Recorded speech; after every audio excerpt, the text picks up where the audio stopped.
kampungku ada beberapa rumah yang tidak ditinggali. Setidaknya ada 4 rumah kosong yang berdiri diam seperti penjaga waktu. Namun dari semuanya, ada satu rumah yang paling sering dibicarakan orang. Rumah besar bertingkat 2 yang berdiri di pinggir jalan utama kampung. Letaknya sebenarnya sangat strategis.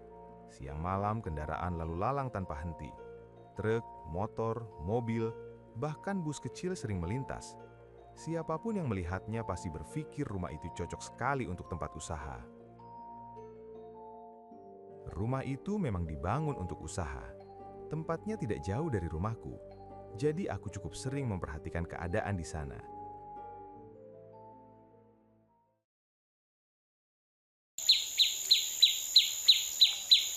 Saat pertama kali selesai dibangun, rumah itu disewa oleh seorang pengusaha Tionghoa yang membuka usaha audio otomotif. Setiap hari mobil keluar masuk halaman rumah itu. Banyak orang datang memasang sound system. Dari luar terlihat usahanya ramai dan lancar. Namun anehnya, belum sampai 1 tahun, usaha itu tiba-tiba tutup. Orang-orang bilang usahanya dipindahkan ke Magelang. Tidak ada yang tahu alasan sebenarnya.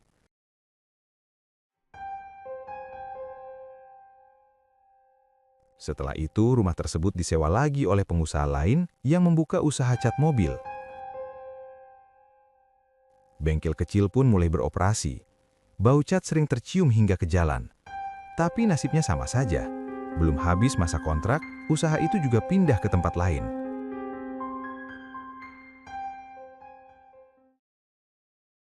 Kemudian rumah itu kembali disewa. Kali ini oleh sekelompok anak muda yang ingin membuka kafe. Rumah itu direnovasi besar-besaran. Cat baru, lampu warna-warni, meja kursi modern. Halamannya disulap menjadi tempat nongkrong yang nyaman. Kesan angker yang dulu terasa perlahan hilang. Anak muda yang menyewa bernama Iswati. Ia bekerja sama dengan 3 temannya.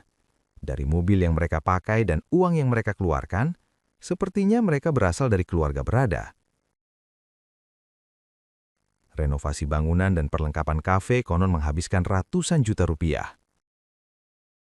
Saat pembukaan kafe, mereka bahkan mengundang penyanyi dari ibu kota. Malam itu kafe penuh sesak. Semua kursi sekitar 30 lebih terisi. Banyak anak muda datang dari berbagai daerah sekitar. Sebulan pertama, kafe itu selalu ramai. Namun memasuki bulan kedua, pengunjung mulai berkurang. Hari demi hari semakin sepi. Hingga suatu malam sekitar pukul 2 dini hari, aku terbangun karena mendengar suara perempuan menangis sangat keras.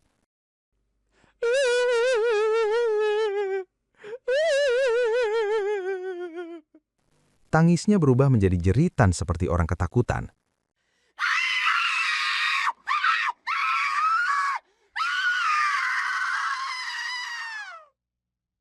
Aku tidak berani mendekat. Pagi harinya kabar itu sudah menyebar. Ternyata memang ada seorang perempuan yang menangis di kafe malam itu. Katanya ia seorang biduan yang diundang untuk mengisi acara kecil. Entah apa yang terjadi, tiba-tiba ia berteriak histeris tanpa sebab yang jelas. Iswati dan teman-temannya tidak banyak bercerita. Sejak kejadian itu, suasana kafe berubah. Tidak ada lagi pengunjung. Karyawan yang biasanya berjaga dan bahkan tidur di sana pun menghilang satu persatu. Tanpa pengunjung dan tanpa karyawan, kafe itu akhirnya tutup.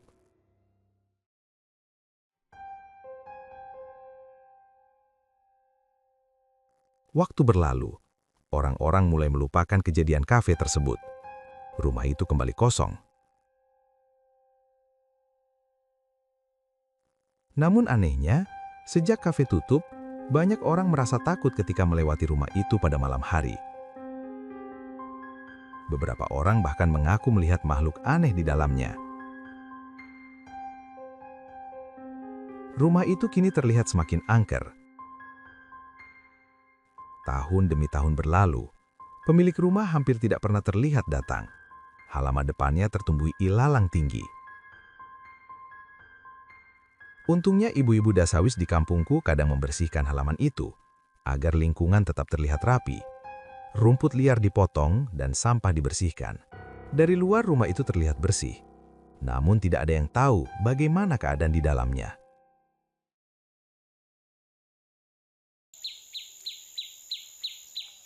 Karena lokasinya strategis, suatu hari datang lagi sekelompok pemuda yang tertarik menyewa rumah itu.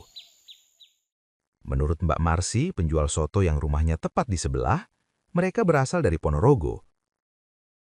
Mereka menemukan informasi rumah itu dari media sosial.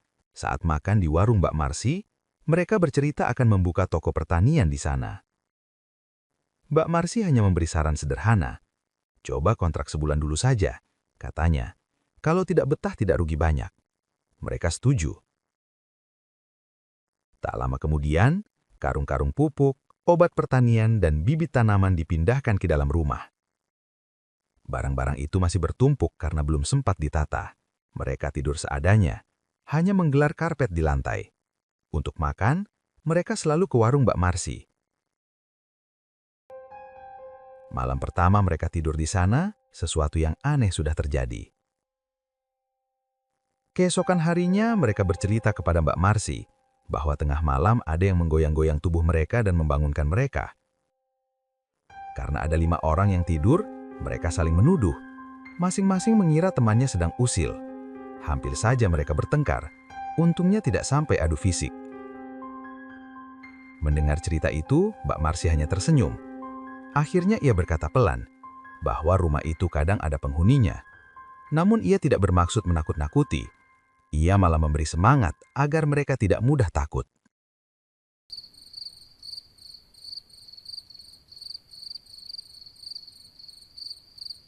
Malam kedua mereka kembali tidur di rumah itu. Tengah malam terdengar suara air diguyur dengan gayung di kamar mandi. Suara gebyuran itu jelas sekali.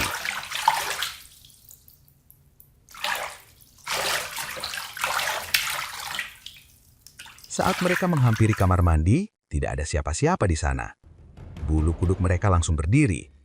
Meski begitu, mereka masih mencoba bertahan. Namun malam ketiga jauh lebih menyeramkan. Selain suara-suara aneh, masing-masing dari mereka mengaku melihat sosok berbeda. Ada yang melihat bayangan perempuan. Ada yang melihat sosok hitam di tangga. Ada pula yang merasa seperti ada seseorang duduk di sampingnya. Pagi harinya mereka sarapan di warung Mbak Marsi. Wajah mereka pucat. Sambil membayar sarapan, mereka pamit. Mereka berkata tidak sanggup melanjutkan kontrak di rumah itu. Lebih baik uang hilang, kata salah satu dari mereka, daripada mati ketakutan diteror setan. Sejak hari itu, rumah tersebut kembali kosong.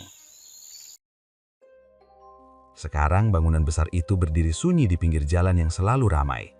Catnya mulai kusam, jendelanya tertutup rapat. Dan setiap kali aku melewati rumah itu pada malam hari, entah kenapa selalu ada perasaan aneh, seolah-olah ada sesuatu di dalam sana yang masih terjaga.